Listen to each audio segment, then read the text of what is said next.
Okay, folks, look, you know this right here is a winner, right? So when you guys saw the word oxtail, I know you guys was bought in, right? So what we're gonna do today is we're gonna make a Southern style, smothered oxtails and gravy, right? It's gonna be like an onion gravy. Now, I've already cleaned these. You guys can clean them, soak them in some water, put a little lemon juice, and give them a little massage and clean them all up like that, right? But for myself, I've done these already. Now, I wanna give you guys a little bit of a pro tip. And that will be, you see this oxtail right here? Listen, you could take some of this fat off of here. Now, a lot of people, I know they don't trim them, but I do. I learned this from a guy, his name is Daddy, from Daddy's Kitchen. You know what I mean? He's Jamaican, he showed me that, and he said, man, you could take some of this fat off. I had never, ever even thought about it, but it keeps everything from being less greasy, right? So let me go ahead and get set up. I'm only gonna probably do this one. Looking at the rest of these are fine, but I wanna show you guys how to do it. Now, this is what I mean when I say, just trim a little of this fat. You know what I mean? We go like this, you can see it, and it's like a harder fat. So if you guys ever made, oxtails before, and then you see a little fat at the end when you finish, cooking it, a lot of this doesn't render down. And I should have known that because this is the same type of fat that be on that brisket. You know what I mean? That's that hard. You know what I mean? See how I nicked it there, but that's fine. We're not doing a brisket. But if you just want to take some of this out, believe me, if you did that on all of them, you just took a significant amount, of fat, right? So I'm gonna look at a couple more. Everything I saw from earlier, if it's soft, it will render. You know what I mean? You could take some of this, like this here, it doesn't have to go. All right, so once I got them trimmed up just a little bit, now again, you don't have to do that. I just like to get that hard off, and it depends on the actual cut or the cow, how much fat he had, right? But anyway, I'm gonna go ahead and set these in here like this. I'm not gonna crowd it all the way, because what we wanna do is we wanna season, right? So I'll move those over there. Now check this part out right here. Now we're getting ready to, go ahead and season. Let me get myself a new set of gloves. Now, I don't wanna crowd this up because I wanna make sure I get them seasoned properly, right? So what I'm gonna do is I'm gonna take some of this W sauce, right? For those of you guys are gonna ask me what's the W sauce, all right? I'm gonna go ahead and just put some of this on here like this, right?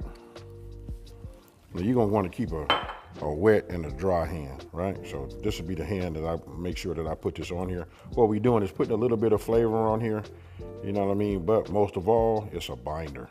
Now I'm gonna take a couple of pinches, of the kosher salt. I can control my salt because I use low sodium products, and the next thing you're gonna see is I use my B-rub, right? So my B-rub, that's for, with the heavier, let me grab it now. This is it right here. This is for your heavier meats. So this right here, oxtail, will constitute as, your heavier meat.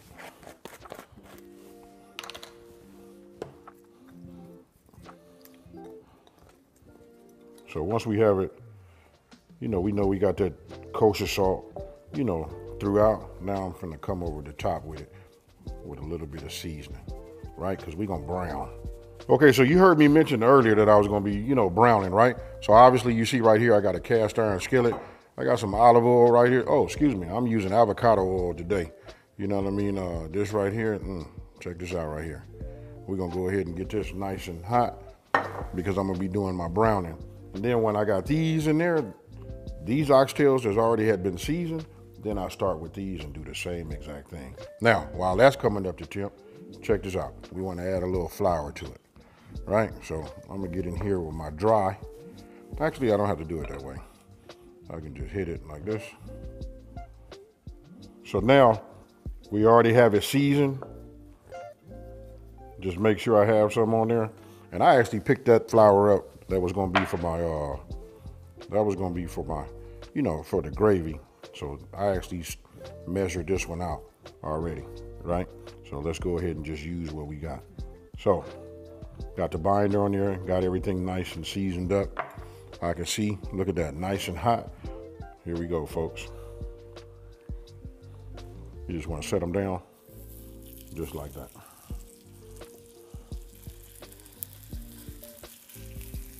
All right, so look, this is what we're gonna do. We're gonna take a look at the bottom of them. You see like that?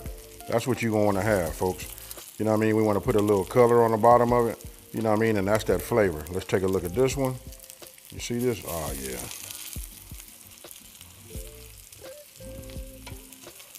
Now, when I get, color on both sides, You know what I mean? I like to go ahead and turn it on this side, not just the top and the bottom. I like to turn it like this, you know what I mean, to put a little flavor on that side too, right?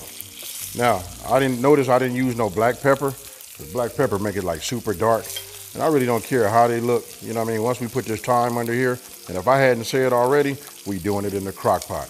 Here it is right here, so when I come out of here, I just start staging them in there. You know, this is like a real easy recipe. And don't forget, as always, the full ingredient list will be down on my website, smokingandgrillingwithab.com, and that's WITAB.com.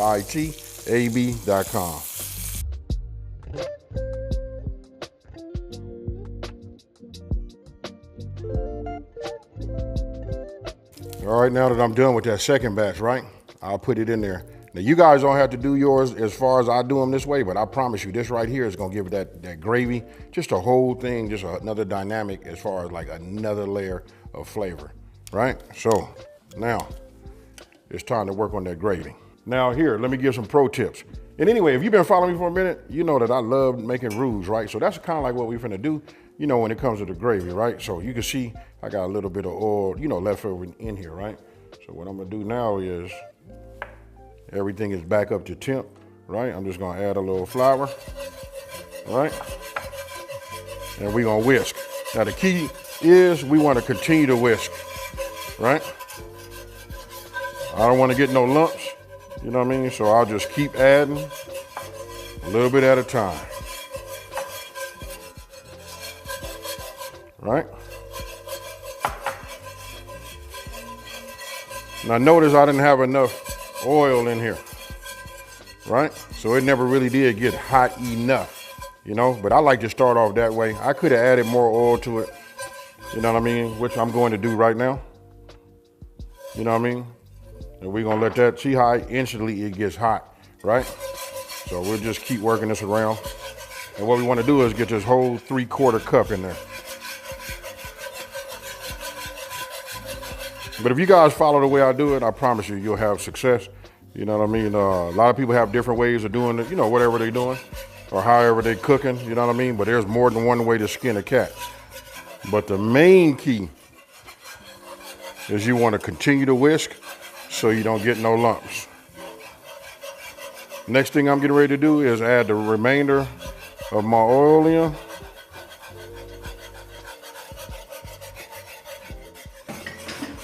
Right? Bring some of that flour in here like that. And now I'm going to add the remainder of my flour. I just put it around like that.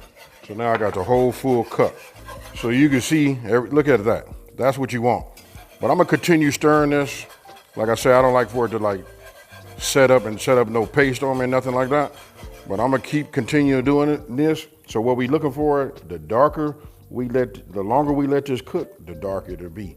Hence, that's like making gumbo, right? So if you guys look at it in this phase right here, you know what I mean? It's really up to you, really. But I like a little bit more on the darker side. So I'm gonna let this continue to cook, continue to stir it, you know what I mean? And when I get a little bit more of a peanut buttery color, then I'm gonna add something else to it. All right, so here's where I add just a little bit of onion powder. You know what I mean? We already gonna put onions in it also. Right? And, you know, maybe a couple of pinches of salt. But you see that color right there? That's what I like. I like a little bit of a darker gravy. That gives it that little bit more of a nutty taste to it. You know what I mean? And but just look at that right there. If y'all need me to come on over and make some gravy for you, just let me know. You know what I mean? We can make it together. I can learn from y'all.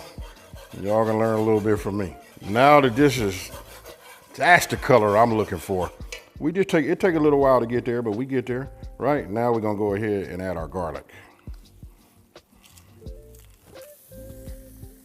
Now, I'm gonna go ahead and put my onions in, right? And I got it. I just want these to be in here where it's nice and hot, you know? So we'll just add these just like you see. They're only gonna be in here just for a hot minute, just enough to release this water in here. That's why you guys see it kind of like sizzling up. You'll see it start to thicken up a little bit, right? But I just want to get these on their way to start to soften up, right? And now I'm gonna grab my beef broth, right? And now we add a little bit at a time.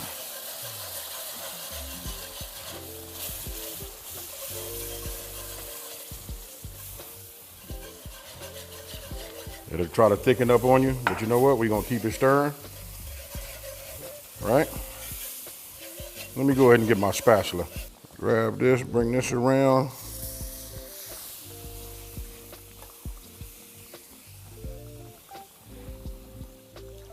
Right, and we just stir this up. You know what I mean? We don't want it to get thick on us. If you need to put a little bit more beef broth, by all means do it. And then what we're gonna do is we're gonna taste it. All right, so you guys see those oxtails in there, right? So now I'm gonna take the gravy and we just finna pour this right here just like you see. Now I'm gonna go ahead and just pick up a couple of these just so you guys can see. When I say completely submerged, that's what I mean. Look at that right there. Yeah, that's gonna do it. And then don't forget, this is finna render down, release its flavor into the gravy. And at the end, we're gonna have a ball, folks. We about to have a Southern feast. All right, folks, now look, let me go ahead and put my top on, right? I'm gonna hit my power. Now here's the thing, we're gonna go ahead and put this on high, right? So this is my high, and we're gonna go about 8 hours. That'll ensure that everything will be nice and soft, right? So as I come up on this 8, there he is, I hit start, and I'll see you guys later. All right, so it's something I failed to say like in the very beginning, like when we were talking about like our cook times. Listen, if you have the bigger oxtails, you know how like when you buy them, they come with like a couple big ones, and they have like 3 or 4 little bitty those small ones. But if you got a majority of the big ones, you want it to render down, right? You don't want to eat nothing that's not that's not like super tender, right? So that's why I like to go 8 hours, and it really depends on your crock pot, right? Or your slow cooker, however you're doing them, right? So I'm gonna go ahead and open this. Now I checked these already at 6 hours. And then what I did was I made rice, stuff like that. So we coming up on 7. I can just tell you these are ready right now. I'm gonna go ahead and just hit power and turn that off. Now I'm gonna show you what I mean. Look at this right here. Oh yeah, they about to break up. You know what I mean? So anywhere from 6 to 8 hours would be good. You know what I mean? So I'm gonna set this over here on this side. And what I'm gonna do is, if you guys look right here, I got myself a bowl. You know what I mean? I put a little rice on there. And I'm gonna go ahead and take that one that I was messing with because I know he ready. All right, so I'm gonna drain a little bit of this gravy off because I'm gonna put it on later. But I just wanna go ahead and just get this here, right here on the top. All right, you can see that bone, hear it? When the meat start drawing back like that, that's when you know it's ready.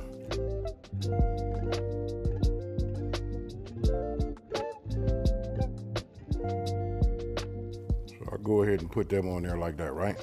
Now I know you guys are just waiting for me to hit it with that gravy, but I didn't want to drown it right now because I want you guys to be able to tell this part right here. I got 2 forks. That's just so that it doesn't flip over. You know what I mean? So as you can see, when I tell you you want your meat to be nice and soft and come apart like that, you see that right there? That's what you want to have. That way it don't chew like a tire. You know what I mean? There go that bone. I'm gonna leave it open just like this, and guess what, folks? It's gravy time.